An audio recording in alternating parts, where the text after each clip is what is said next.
July 11th, 1708. The fields outside Oudenarde, in what is now Belgium. The Duke of Marlborough rode alongside Prince Eugene of Savoy, watching French columns streaming across the horizon. Marshal Vendôme commanded perhaps 85,000 French soldiers, the largest army Louis XIV had fielded that campaign season. But commanding alongside Vendôme was the Duke of Burgundy, Louis XIV's own grandson, sent to oversee the campaign. Against them, Marlborough and Eugene had managed to concentrate roughly 80,000 Allied troops. The numbers were nearly equal, but what happened next would demonstrate why unity of command matters more than numerical strength. Marlborough turned to Eugene and spoke words that would echo through military history. "I have great confidence in your skill and experience." Eugene replied simply, "And I in your fortune."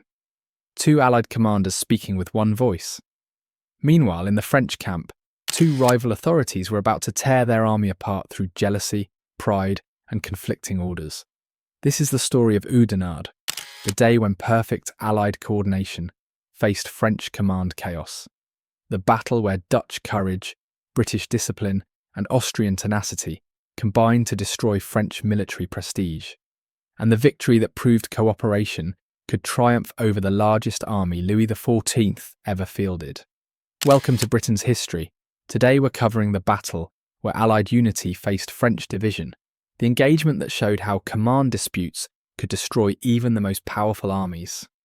But before we watch Allied forces coordinate their attacks while French commanders fought each other, before we see Marshal Overkirk deliver the final crushing blow that completed French humiliation, we need to understand how Europe's fate came to hang in the balance on the fields of Oudenarde. And if you're enjoying this, subscribe. We cover the battles where Allied cooperation achieved the impossible, the victories that shaped the course of European history through unity of purpose. The War of Spanish Succession had been raging since 1701. When King Charles II of Spain died without an heir, he left his entire empire to Philip of Anjou, Louis XIV's grandson. This meant France and Spain would be united under Bourbon rule, creating a superpower that could dominate Europe and threaten British interests worldwide. Britain, Austria, and the Dutch Republic formed the Grand Alliance to prevent French hegemony. By 1708, the war had reached a critical phase. French forces still controlled much of the Spanish Netherlands. Louis XIV commanded Europe's most professional military establishment, experienced generals, disciplined troops, and formidable fortifications designed by Vauban. But the alliance had found extraordinary leadership in John Churchill, Duke of Marlborough, commanding British forces, Prince Eugene of Savoy, leading Imperial Austrian armies, and Marshal Overkirk, commanding Dutch troops despite his advanced age and declining health. Marlborough had already demonstrated his tactical genius at Blenheim in 1704, where he destroyed a French Bavarian army and saved Vienna. Eugene had proven equally capable in Italy and Germany. Overkirk, though elderly and frequently ill, remained one of Europe's most experienced commanders. Their greatest achievement would come from cooperation. Three brilliant commanders working in perfect harmony toward common strategic objectives. The 1708 campaign had opened with French advantages. Marshal Vendôme, commanding the main French army in Flanders, was an experienced general who understood aggressive tactics. But Louis XIV had made a fatal decision. He'd sent his grandson, the Duke of Burgundy, to oversee the campaign and gain military experience. The young Duke held superior political authority but lacked military knowledge. Vendôme commanded the army operationally, but Burgundy could overrule any decision. This dual command structure would prove catastrophic. Initially, the arrangement seemed manageable. Vendôme would handle tactics, while Burgundy observed and learned. But as the campaign developed, Burgundy began asserting his authority, questioning Vendôme's decisions and demanding explanations for every manoeuvre. The Marshal, accustomed to independent command, grew frustrated with constant interference from an inexperienced youth, whose only qualification was royal blood. The tension affected French operations immediately. Officers received contradictory orders. Vendôme would command advance, Burgundy would order halt, the Marshal would deploy for attack, the Duke would demand withdrawal. French army efficiency built through years of professional development, was undermining through command confusion at the highest level. Meanwhile, Allied coordination was functioning perfectly. Marlborough and Eugene had been corresponding throughout the campaign, sharing intelligence and coordinating movements. When French intentions became clear, both commanders made the same calculation. They needed to unite their armies before Vendôme could defeat them separately. Overkirk, despite his age and illness, was marching Dutch forces with remarkable speed to join the concentration. The opportunity came when French forces moved toward Oudenarde, a strategic town controlling river crossings on the Scheldt. Vendôme intended to capture the town and use it as a base for further operations, but his movement created a window for Allied concentration. If all three Allied commanders could march quickly enough, they might unite near Oudenarde before French forces completed their deployment. Here, French command problems became acute. Vendôme wanted to move aggressively, seize Oudenarde quickly, and force battle on favourable terms. Burgundy worried about extended supply lines and preferred cautious advance with secure communications. The resulting compromise satisfied neither approach. French forces moved too slowly to achieve surprise, but too quickly for proper logistical support. Marlborough's response demonstrated the organisational skills that made him exceptional. British forces began marching at dawn, covering ground with remarkable speed, despite the complexity of moving large formations.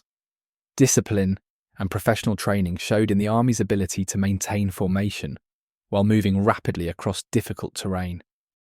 Eugene's army, marching from the east, faced equally challenging conditions. Imperial forces had to coordinate with Marlborough's timetable while maintaining their own cohesion and readiness for immediate battle. The synchronization required was extraordinary. Two large armies converging on the same point at the same time, ready to fight upon arrival. Overkirk's march was perhaps most impressive. The Dutch marshal was over 70 years old and suffering from various ailments that would kill him within months. But he drove his Dutch and German troops with relentless energy, understanding that this concentration might be his last chance to deliver a decisive blow against French power. His soldiers, devoted to their elderly commander, responded with forced marches that covered incredible distances. French intelligence detected Allied movement, but command disagreements prevented effective response. Vendôme wanted to intercept the approaching armies separately, defeating them in detail before they could unite. Burgundy preferred defensive positions around Oudenarde, forcing the Allies to attack prepared French fortifications. Again, compromise produced the worst possible solution. French forces deployed neither for aggressive interception nor solid defence. By July 11th, the situation was developing rapidly. Allied forces were approaching Oudenarde from multiple directions. French forces were deploying around the town, but Vendôme and Burgundy were still arguing about tactical positioning. The stage was set for a meeting engagement, the kind of battle where tactical skill and command flexibility matter more than predetermined plans. Marlborough arrived first, deploying British forces along ridges overlooking the Scheldt Valley. His position offered good defensive terrain, but limited offensive options against superior numbers. Everything depended on Eugene and Overkirk's arrival and their ability to coordinate attacks despite the chaos of ongoing deployment. Eugene's arrival transformed the tactical situation. Instead of defensive fighting with inferior numbers, Marlborough suddenly commanded a combined Allied force roughly equal to French strength. But more importantly, he, Eugene and Overkirk could coordinate their attacks while French commanders continued arguing about deployment and tactical priorities. The battle began with fierce fighting along the Allied left, where British regiments engaged French advance units attempting to cross the Scheldt. The intensity was immediate and brutal. British infantry formed in line, delivered controlled volleys against French columns. French soldiers fought with characteristic courage, but British fire discipline and tactical positioning gave them decisive advantages. What distinguished Oudenarde from typical 18th century battles was the speed of tactical development and the stark contrast in command efficiency. Most engagements involved deliberate deployment followed by formal attack. Oudenarde became a swirling encounter battle, where Allied commanders reacted instantly to changing conditions while French leaders debated every decision. As fighting intensified along the river, Eugene's forces were deploying on the Allied right. Rather than wait for complete deployment, Eugene immediately committed available units to extend the Allied line. This aggressive approach prevented French forces from concentrating against Marlborough's troops while Eugene remained inactive.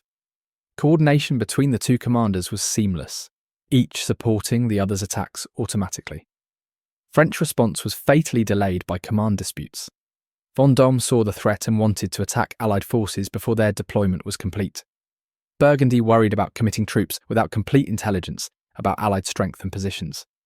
Precious time was lost in arguments while Allied coordination improved and French opportunities diminished. The decisive moment came when all three Allied commanders recognised an opportunity to exploit French confusion. Vendôme's forces had deployed for operations against separated Allied armies, but now faced unified command and tactical cooperation. Instead of simply defending, Marlborough, Eugene and Overkirk decided to exploit French positional weaknesses through coordinated attack.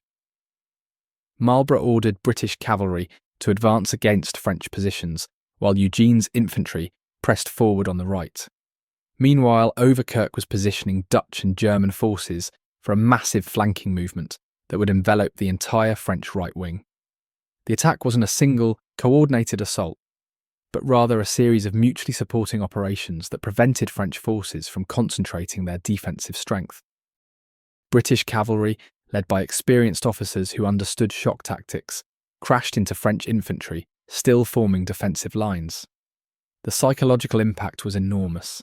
Hundreds of horses and riders thundering forward at full gallop, sabres flashing, creating terror as well as physical damage among French troops already confused by contradictory orders.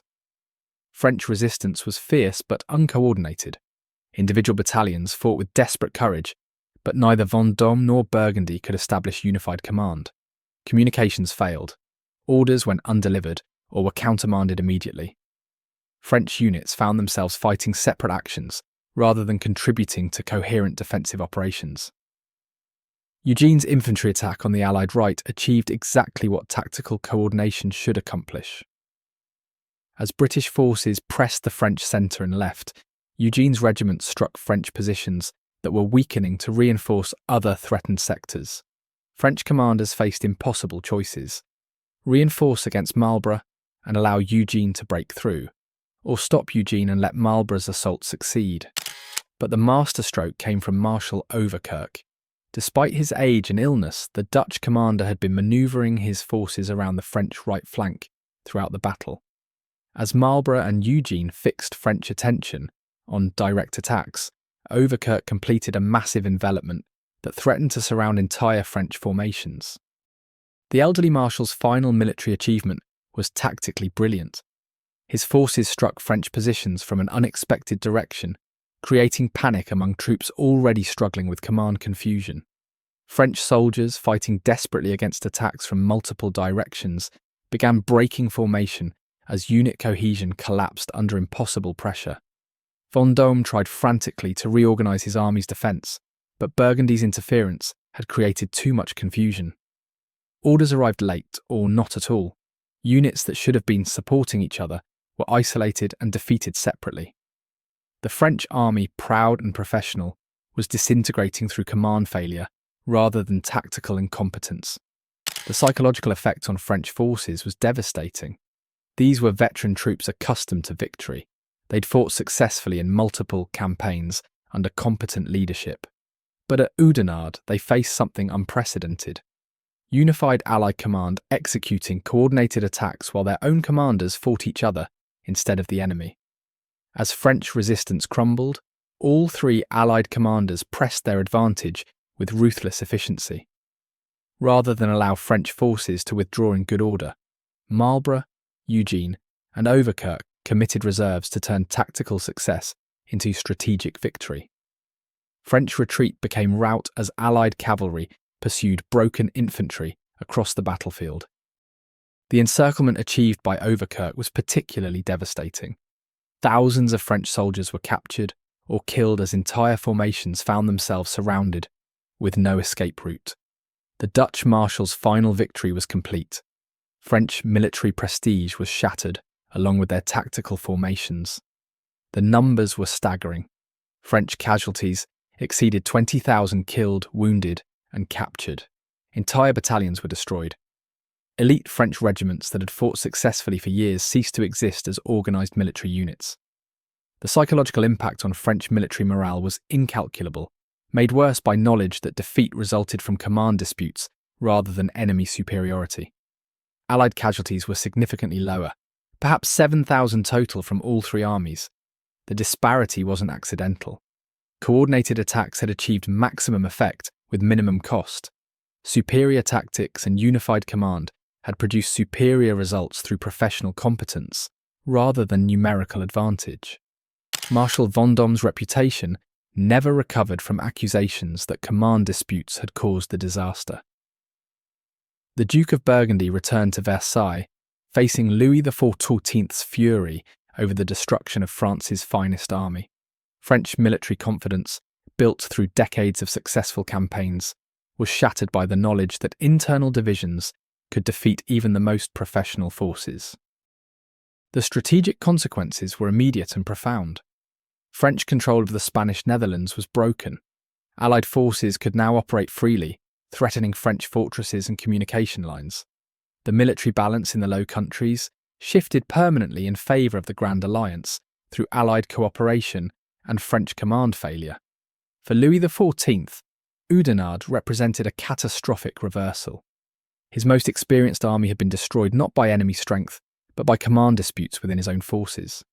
French military superiority, the foundation of his European policies, was revealed as vulnerable to internal division when confronted by Allied unity. The battle demonstrated the power of coalition warfare when properly managed. Britain, Austria, and the Dutch Republic had different strategic objectives, different military traditions, different political systems. But their commanders had transcended these differences through mutual respect and shared professional competence. Marlborough's strategic vision, Eugene's tactical skill, and Overkirk's operational expertise combined to achieve what none could accomplish alone. For Marlborough personally, Oudenarde confirmed his status as Europe's premier military commander. He'd achieved perfect coordination with Eugene and Overkirk while managing the complex tactical challenges of a meeting engagement. His ability to adapt quickly to changing battlefield conditions and exploit opportunities instantaneously marked him as a general of exceptional capability. Prince Eugene's performance was equally impressive.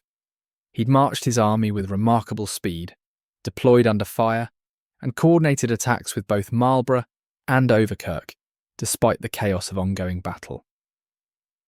The partnership among the three Allied commanders became legendary, professional soldiers who trusted each other completely. Marshal Overkirk's achievement was perhaps most remarkable. Knowing this might be his final campaign, the elderly Dutch commander had driven himself and his troops to extraordinary efforts. His flanking movement and encirclement of French forces provided the decisive blow that completed Allied victory.